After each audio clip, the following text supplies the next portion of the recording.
coordination nationale de riposte à Ebola. Ce lot de matériel vient davantage renforcer la capacité de lutte de la coordination et les structures sanitaires du pays. Des fournitures scolaires aux filles et femmes non scolarisées de Mamou et l'Abbé. Le geste est de l'ONG Club des Amis du Monde pour favoriser la scolarisation de cette couche. Les joueurs devant défendre les couleurs nationales à la CAN 2014 sont maintenant connus. Le sélectionneur Michel Bissoué a dévoilé ce mardi la liste des poulets lors d'une conférence de presse. Une fois encore, bonsoir et bienvenue dans cette grande édition qui s'ouvre par ce message de condoléances du président de la République française. Monsieur le Président, j'ai appris la disparition de votre sœur aînée, Madame Hadiansira Kondé, le 22 décembre 2014. Je tiens à vous exprimer mes plus sincères condoléances et ma solidarité dans ce deuil. Mes pensées vont également à la famille de la défunte. Je vous prie d'agréer, Monsieur le Président, l'assurance de ma très haute considération. Signé François Hollande. À plusieurs concessions scolaires de Conakry et de l'intérieur du pays ont refait leurs toilettes à l'approche de l'ouverture des classes au compte de la session 2014-2015. C'est une initiative du département de l'enseignement préuniversitaire et de l'alphabétisation. Elle vise à créer un environnement sanitaire sécurisé aux élèves pendant cette période d'Ebola. Amadou Touré nous signe ce reportage. Pour créer un cadre propice d'apprentissage aux élèves à l'ouverture prochaine des classes, le ministère de l'enseignement préuniversitaire et de l'alphabétisation a engagé une opération d'assainissement des concessions scolaires de la capitale et de certaines grandes villes du pays. 2 mois après le début des travaux, plusieurs responsables d'établissements se réjouissent de l'état actuel des toilettes. Mon école est fin prête pour recevoir les enfants. Ce que je compte faire comme toujours, c'est de responsabiliser tous les enseignants, tous les élèves. Il y a la répartition. Chaque cabine est affectée à 1 ou 2 classes qui détiennent des clés. Et tous les jours, à la première heure, je viens moi-même contrôler. Tout notre problème maintenant, c'est de recevoir les kits. Et avec ça, on pourra assurer une bonne rentrée scolaire. Cependant, malgré ces initiatives, plusieurs responsables d'établissements plaident en faveur d'une adduction d'eau dans les écoles quand on sait que ces endroits doivent bientôt être utilisés par plusieurs élèves venus d'horizons différents, surtout en cette période d'épidémie d'Ebola. Nous avons un forage. Il s'agit de créer un petit château d'eau, recueillir l'eau, mettre dans les cuves qui sont disponibles, afin qu'il y ait une certaine pression dans les latrines, une pression d'eau qui pourrait évacuer les déchets vers la canalisation centrale. En tout cas, Ebola ne passera pas par les latrines du 2 octobre pour atteindre nos élèves. Au-delà de ce constat, la Fédération des parents d'élèves s'inquiète de l'usage des toilettes des écoles par les riverains. Une situation qui risquerait de compromettre dangereusement les efforts du département. Pour elle, des dispositions de surveillance doivent être envisagées pour mettre fin à cette pratique. Les appuis se multiplient en faveur de la Guinée dans la lutte contre Ebola. Le Japon, à travers l'UNICEF, a offert ce mardi 10 ambulances à la coordination nationale de lutte contre l'épidémie. Parallèlement, le groupe Gentina a aussi mis à la disposition des acteurs de la riposte un lot important de matériel de protection. Ces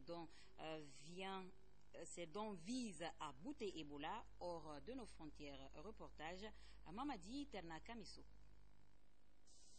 300 000 $, soit 2 milliards 144 millions 400 000 francs guinéens. C'est l'enveloppe qui a servi à l'achat de ces 10 ambulances par le Japon à travers l'UNICEF. Une nouvelle assistance qui vient renforcer le dispositif opérationnel de prise en charge à temps des malades d'Ebola. Ces véhicules serviront dans les zones touchées à l'acheminement des cas diagnostiqués de la maladie vers les centres de traitement. Dans le même cadre, le groupe Gentina offre aussi des équipements de protection à la coordination nationale des ripostes à Ebola. En ce qui concerne cette urgence Ebola, il s'agira de faire en sorte que les populations, à travers tout le pays, l'ensemble des patients puissent bénéficier de services d'ambulance et de référencement sécurisés vers les centres de prise en charge Ebola. Les kits de protection Ebola manquaient aux médecins dans les structures sanitaires et cela lui faisait beaucoup de peine. Nous avons vraiment voulu répondre à son désir de vouloir voir les médecins protégés. Et donc c'est dans ce cadre-là que nous avons envoyé un conteneur de kits de protection Ebola. En recevant ces dons, le coordinateur national pour la riposte à Ebola s'est félicité de l'appui des partenaires nationaux et internationaux en faveur de la Guinée. On va lancer notre programme d'Ebola 0 en 60 jours à partir du 1er janvier. Je crois que sur le plan capacité intellectuelle, physique, avec des spécialistes et matériels en termes d'équipement, nous serons en mesure de combler nos gaps. La Guinée veut en finir avec Ebola d'ici fin février 2015. Après la validation de la nouvelle stratégie, bientôt une caravane Ebola est attendue dans les préfectures affectées. Une délégation sénégalaise était hier à Conakry. La mission a échangé avec les autorités guinéennes sur la réouverture des frontières entre le Sénégal et la Guinée, mais aussi prendre des dispositions sanitaires adéquats pour réussir le plan de riposte zéro Ebola en 60 jours. Compte rendu signé Mohamed Lamine Kamara. Sambaïlo, le principal poste frontalier entre la Guinée et le Sénégal. Depuis le déclenchement de l'épidémie d'Ebola en Guinée, ce poste reste fermé. Pour sa réouverture, une délégation sénégalaise est à Conakry. Elle échange avec les autorités guinéennes sur les stratégies de prévention sanitaire. Nous étions venus après une discussion entre les deux présidents de la République au sujet de Ebola et de l'ouverture des frontières terrestres, puisque nous avons déjà ouvert les frontières aériennes et les frontières maritimes, pour pouvoir discuter de modalités pratiques, de mettre sur pied une feuille de route et un plan d'action. L'affaire d'Ebola, ce n'est pas quelque chose qu'on achète au marché. Je crois que nos frères sénégalais ont bien compris. Il fallait simplement leur donner quelques assurances pour dire que Ebola n'est pas totalement maîtrisé, mais il est presque maîtrisé en Guinée. Nous avons la possibilité de mettre des garanties à toutes les frontières. La coordination nationale de riposte à Ebola annonce de nouveaux dispositifs sanitaires le long des frontières conformes au plan de riposte Ebola 0 en 60 jours. Pour faire une réouverture avec le Sénégal de façon sécurisée, nous avons jugé utile de renforcer ces dispositifs et du côté guinéen et du côté sénégal, notamment par la sensibilisation des communautés le long des frontières et par les échanges d'informations sur le mouvement des contacts et des cas suspects entre le Sénégal et la Guinée. Ces mesures de prévention rassurantes sont appréciées par la mission sénégalaise. Dans les prochains jours, les deux parties vont se rencontrer pour une seconde fois au poste frontalier de Kalifourou en République du Sénégal. L'ONG CAM, Club des Amis du Monde, offre des fournitures scolaires aux préfectures de Mamou et Labé, destinées aux femmes et filles moins et non scolarisées des zones concernées. Ces fournitures viendront renforcer le niveau d'apprentissage de ces apprenantes. C'est un geste de la Fondation Paul Gérin-Lajoie en collaboration avec l'UNICEF Guinée. C'est un reportage de Fatoumata Bintaba rendu en studio par Aïssa Toussou.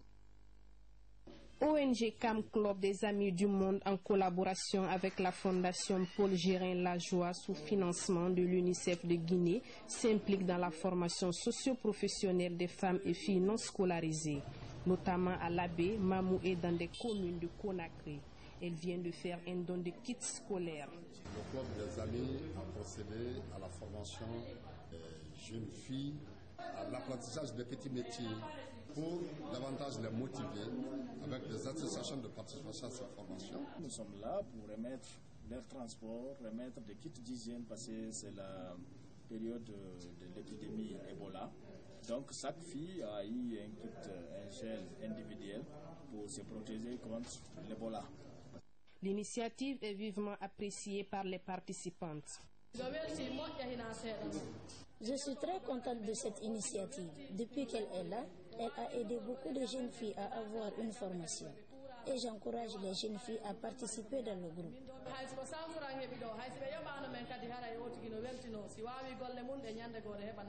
L'objectif de cette ONG vise à soutenir les adolescentes à s'inscrire dans les centres de formation professionnelle afin de bénéficier de nouvelles opportunités sur le marché du travail. ONG Club des Amis du Monde compte élargir cette action sur l'ensemble des préfectures du pays. À présent, l'Union des consommateurs de Guinée se fixe pour objectif renforcer le système éducatif guinéen. Elle vient de lancer un projet d'apprentissage appelé Business School. Ce projet va permettre aux apprenants de diversifier leurs connaissances à travers un nouveau système. Souleymane Kamara, reportage. Lancement du projet Business School à Conakry, une initiative de l'Union des consommateurs de Guinée. Objectif affiché, améliorer les conditions d'études dans les écoles de la capitale à travers un système d'enseignement nouveau encore peu connu des acteurs du système éducatif. La condition qu'on annonce dès le début, qu'ils réussissent à avoir un niveau pratiquement courant en anglais, ce qui est vérifié par un certificat qui s'appelle le TOEFL, sous réserve qu'ils réussissent un certificat d'aptitude à la gestion management qui s'appelle le TAGE-MAGE, enfin en ayant un programme d'études qui soit par son contenu agréé par l'enseignement supérieur dans les business schools traditionnels en France, en Angleterre ou aux États-Unis. Ce nouveau système d'enseignement est lancé alors que les écoles tardent à ouvrir les portes en Guinée du fait de l'épidémie d'Ebola. Il sera expérimenté dès l'ouverture prochaine des classes et répond aux exigences du système d'enseignement licence, master, doctorat, à en croire certains promoteurs. Vous savez, dans notre pays, il n'est plus à démontrer, nous pouvons réussir dans ce combat que si l'élite de demain s'engage. Et l'élite de demain, c'est les élèves, c'est les étudiants dans les grandes écoles. C'est pourquoi nous avons jugé utile de venir vers Conakry Business School et ce n'est que le début. Dès l'ouverture, nous allons passer dans toutes les universités de notre pays afin de discuter en profondeur les questions de protection des consommateurs et de promotion des droits des consommateurs dans notre pays. Dans les jours à venir, l'Union des consommateurs de Guinée annonce s'impliquer activement dans la promotion d'un enseignement de qualité dans les écoles du pays, une démarche à laquelle adhèrent plusieurs acteurs du système éducatif. L'Académie INCO était aujourd'hui devant la presse pour présenter le bilan de ses activités réalisées au cours de l'année 2014. Au cours des débats, il a été question aussi de l'intégration d'INCO dans le système éducatif guinéen. Baba Kouyaté, suivez. À cause de l'épidémie à virus Ebola qui frappe la Guinée, l'Académie INCO n'a pas pu organiser la journée commémorative de la disparition de l'inventeur d'INCO, Solomon Kanté, en 1987. L'Académie INCO rencontre les hommes des médias pour échanger sur les activités réalisées durant l'année 2014. Considéré par les spécialistes comme le système d'écriture au service des langues, l'Académie INCO a consacré une bonne partie de 2014 à sensibiliser les populations dans le cadre de la lutte contre Ebola. La neutralité de l'alphabet INCO, c'est par rapport à l'alphabet français et à l'alphabet arabe. L'alphabet arabe, c'est un alphabet qui a des voyelles et des consonnes. L'alphabet français aussi a des voyelles. Donc l'INCO va de la droite avec la gauche, ce qui fait une similarité avec l'arabe. Mais il est composé aussi de voyelles et de consonnes, ce qui fait que les syllabes aussi sont formées comme la langue française. Donc c'est cette neutralité dont nous avons voulu parler. Sur le plan des nouvelles technologies, l'Académie INCO a multiplié les partenariats. En 2014, elle a créé 4 sites d'information. Le partenariat avec Microsoft a permis de créer l'INCO iPad. Les innovations sont scientifiques et technologiques. Au niveau des innovations, il y a des corpus électroniques pour les langues africaines. Donc il y a aussi les traducteurs automatiques. Il y a aussi au niveau des innovations le Windows 8.1 dont la Guinée même a eu l'honneur de présider les travaux techniques. Il y a aussi des applications pour les systèmes Android tels que INCO Tweetool, c'est le Twitter INCO que les Américains ont fait. Il y a aussi le navigateur Internet Mozilla Firefox. Au dire des conférenciers, les recherches se poursuivent pour mettre Nko sur Facebook. En 2006, l'UNESCO a reconnu Nko comme l'alphabet phonétique africain. En Guinée, beaucoup reste à faire pour intégrer l'écriture Nko dans le système éducatif, alors qu'il est enseigné aux États-Unis d'Amérique, en Russie et en Égypte.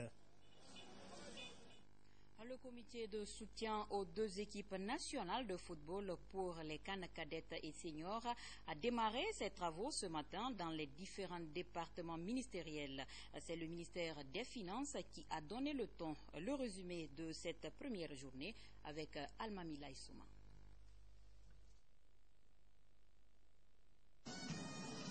Quelques jours après sa mise en place, le Comité national de soutien aux équipes nationales cadettes et seniors a effectivement démarré la campagne de collecte de fonds ce matin. Au compte de cette première journée, 3 départements ministériels ont reçu la caisse de soutien du comité.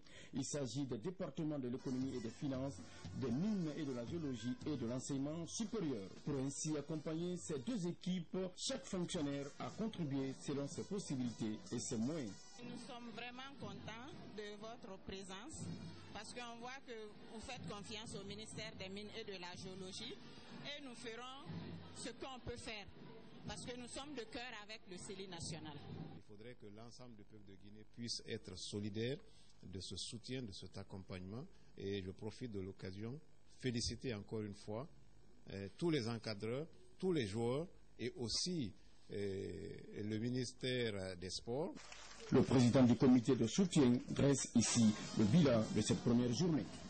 Ministère de l'enseignement supérieur, 51 millions récoltés pour la journée d'aujourd'hui. Ministère des mines, la géologie, 6 540 000 francs guinéens. Ministère de l'économie et des finances, 19 222 500. La collecte journalière s'élève à près de 76 769 500. Je vous remercie et j'en appelle à la conscience de tous les Guinéens de supporter unanimement, matériellement, les deux équipes du CELI national pour ces deux grands rendez-vous. Le monde de la culture rend hommage à Ibrahima Silla de la structure Sillar Production. En Guinée, Ibrahima Silla a fait connaître la plupart des artistes tels que Sekouba Bambino, Fodé Barro, Kelfara Kanté, sans oublier la compilation Les leaders de Guinée, Mandinkalou et Africando. Abakar Sidiki Kamara. Ibrahima Silla est l'un des précurseurs de la musique africaine. Après l'Afrique centrale où il a fait ses armes avec les grands noms comme Papa Wemba, Kofi Olomide, Pepe Kale ou encore Yon Losista, le patron de Sillar Production se tourne vers sa région d'origine, l'Afrique de l'Ouest. La promotion de la musique mandingue sera son cheval de bataille jusqu'à son dernier souffle. Son écurie comprend Salif Keita, Sekouba Bambino, Kandia Kouyaté, Fodé Barro et tant d'autres. Durant toute sa vie, Ibrahima Silla s'est battu pour le rayonnement de la musique africaine et les opérateurs culturels s'en souviennent. Ibrahima Silla, paix à son âme, a été tout pour l'Afrique sur le plan culturel. Et ceux qui l'ont pratiqué au début de sa carrière dans les années 80 savent que Silla n'était pas que Guinéen, Malien ou Sénégalais, Silla était africain. Quand il s'est intéressé à cette musique, il a dit qu'il fallait apporter sa contribution à ce que toute l'Afrique représentait sur le plan culturel. C'est ce qu'il fallait prouver au reste du monde. Un an après sa disparition physique, Ibrahima Silla, originaire de Télémélé, fait l'unanimité dans le showbiz et le monde de la culture se mobilise pour rendre un hommage à ce baobab qui a protégé de son ombre la planète musicale africaine. Je vous le disais dans les titres, l'on connaît désormais les noms des joueurs guinéens pour la CAN 2015 en Guinée équatoriale. La liste des 23 joueurs a été rendue publique à la faveur d'une conférence de presse animée par l'entraîneur Michel Dussuey. Kaba Fodé nous rencontre. Le siège de la Fédération guinéenne de football a été très tôt pris d'assaut ce matin. Journalistes, observateurs et autres supporters étaient là pour assister à la publication officielle de la liste des joueurs convoqués pour la CAN 2015. L'accès à la salle relève d'un parcours de combattants.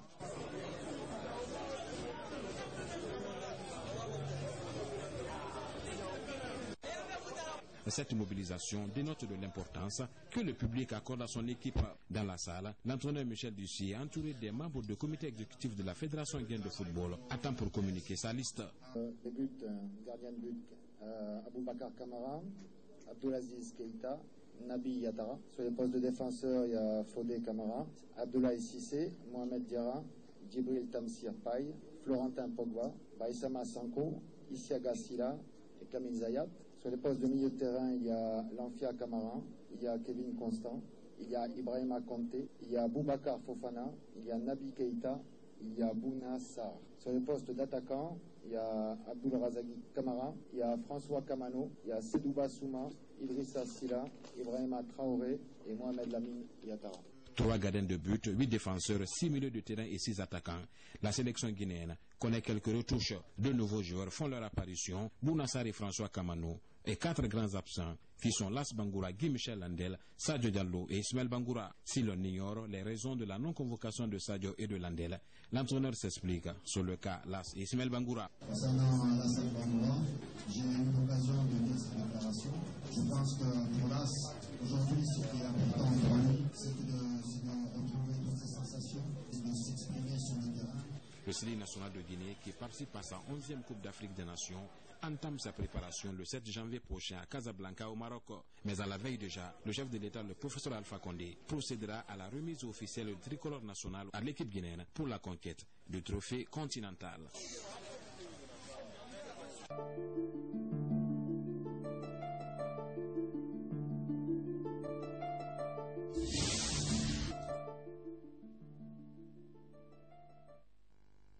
Les activités culturelles et touristiques de l'année 2014 ont connu des hauts et des bas. Le spectacle de la plage de Lambagny a enregistré une dizaine de morts et celui de Robanet une trentaine. La maladie à virus Ebola à son tour a ralenti les activités culturelles, religieuses et touristiques. Mais le département de la culture n'a pas baissé les bras dans la lutte contre la piraterie et le rehaussement du niveau de la culture. Mohamed Yampessouma, Abakar Sidiki Kamara. En Guinée, la culture occupe une place de choix. Dès le début de l'année 2014, le monde de la culture a été endeuillé par le drame de la plage de Lambagny, faisant une dizaine de morts. Le département de la culture a lancé son programme de restructuration du secteur lors de la retraite de 3 jours tenue à Conakry. Pendant ces concertations, les responsables ont tenté d'identifier les problèmes qui freinent les activités culturelles en Guinée. Au BGDA, Bureau guinéen de droits d'auteur, la lutte contre la piraterie a été engagée. Plus de 50 000 CD ont été saisis, suivi d'une arrestation des présumés coupables. Une brigade de la gendarmerie a été mise à la disposition du BGDA. Une action qui rassure les artistes guinéens victimes de ce fléau. Sous le plan des sorties d'albums, l'instance dirigeante dit avoir été confrontée à la situation sanitaire dans le pays.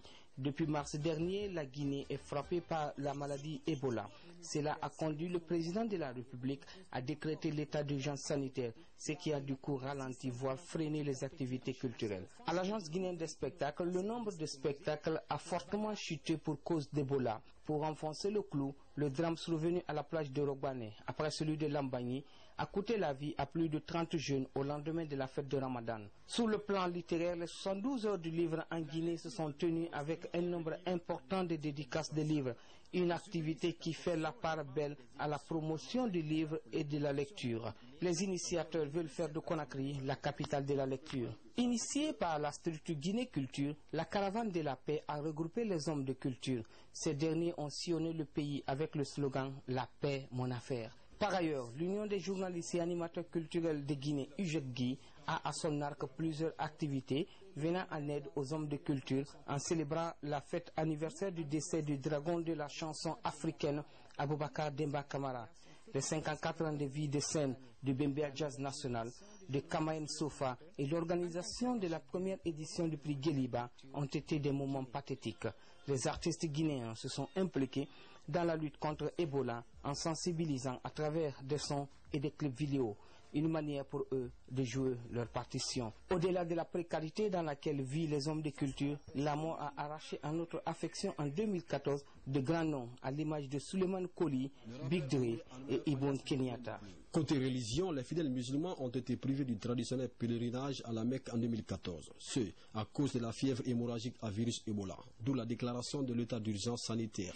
Les chrétiens, quant à eux, se sont rendus dans les lieux saints, comme à Bofa et à Rome. La donation de la Jakarta chez les musulmans a constitué le point fort du secrétariat. Sur le plan du tourisme et de l'artisanat, en 2011, la Guinée a enregistré 131 070 visiteurs internationaux contre 21 477 arrivés en 2014, une régression due à l'épidémie d'Ebola. Malgré la situation sanitaire du pays, le département a réalisé pas mal de projets, notamment le lancement de 14 projets hôteliers, dont 2 déjà opérationnels, Palm Camayen et Millennium. Les tickets d'entrée payés par les investisseurs internationaux ont été versés au trésor public. Le montant s'élève à plus de 5 350 000 $. Voilà, nous recevons sur ce plateau Abakar Sidiki Kamara. Il est journaliste reporter à la RTG Boulbiné. Avec lui, nous allons débattre du bilan de l'année 2014 concernant la culture, le tourisme et la religion. Bonsoir Boba. Bonsoir Salimatou. Voilà. Nous venons de suivre ce reportage bilan. Je sais pertinemment qu'il y a eu les non-dits dans le papier. Alors, défoulez-vous. Eh bien oui, d'abord il faut bonsoir aux téléspectateurs de la télévision de Boulbiné. Dans ce papier, il y a 3 événements, surtout du côté de la culture, que nous n'avons pas eu la chance, bien entendu, de mettre à l'approbation des téléspectateurs. C'est l'incendie qui a ravagé le ministère de la Culture au début de l'année. Au-delà de ça, il y a aussi le procès de drame de Robanet qui est en cours. Et le 20 du mois passé, non, le 20 de ce mois, bien sûr, je voulais dire, le BMBA, le ballet africain de Guinée, ont été décorés par le comité olympique national de la Guinée. Ça, c'est sur le plan culturel. Bon, quelles sont les difficultés rencontrées dans le travail? D'abord, la première difficulté, c'est accès à l'information ici. Les gens ont tendance à croire que quand nous partons vers eux, que c'est pour vraiment les mettre en nuit. Ce n'est effectivement pas cela. Nous partons pour informer les gens que sur le plan culturel cette année, la Guinée a fait cela. Sur le plan de la religion, la Guinée a fait cela. Sur le plan du tourisme, la Guinée a fait cela. Parce que déjà, chez nous, la promotion du tourisme n'est pas aussi développée. C'est vrai que la Guinée recèle assez de lieux touristiques, mais la promotion n'est pas. Donc, en temps normal, qu'est-ce qu'il faut donc pour promouvoir la culture guinéenne? C'est une question vague un peu, mais moi je me dis que c'est une volonté politique, c'est un engagement humain. Le site ne manque pas en Guinée, il suffit juste de s'y mettre, de s'y coller, de s'adonner. Ne venez pas pour vraiment dire oui, je suis juste le patron du tourisme et tu ne fais rien pour le développement du tout. Les lieux ne manquent pas en Guinée. D'abord, même le paysage guinéen, c'est un site touristique très riche. Très riche. Oui. Eh bien, à quoi peut-on s'attendre en 2015 dans le domaine de la culture? Dans le domaine de la culture, il faut d'abord savoir que le ministère en charge de la question culturelle en Guinée a eu un domaine, le palais de la culture va être construit l'année prochaine, parce que si tout ce qui arrive aujourd'hui dans le domaine culturel, il y a les drames, tout se passe, c'est parce qu'on n'a pas un centre où il faut accueillir tout le monde. Oui. Le palais va être construit. Très bonne nouvelle. On va élargir les sites vraiment pour permettre aux jeunes de s'amuser. Les plages en soi ne sont pas interdites pour faire des spectacles, mais il faut juste avoir une certaine sécurité, caserner tout le monde dans un lieu. C'est ce qui est surtout compliqué. Pour éviter davantage de drames. Oui, parce que ce qui s'est passé cette année en janvier et après le Ramadan à la plage de Robané, c'était regrettable, mais il faut savoir aussi que c'est une chose qui est due à une mauvaise organisation, mais de tous les côtés. Voilà, merci Bouba d'avoir répondu à notre invitation. Merci Salematou. Voilà, c'est sur ces mots que prend fin ce journal. Merci de votre aimable attention. Je vous retrouve demain. Au revoir.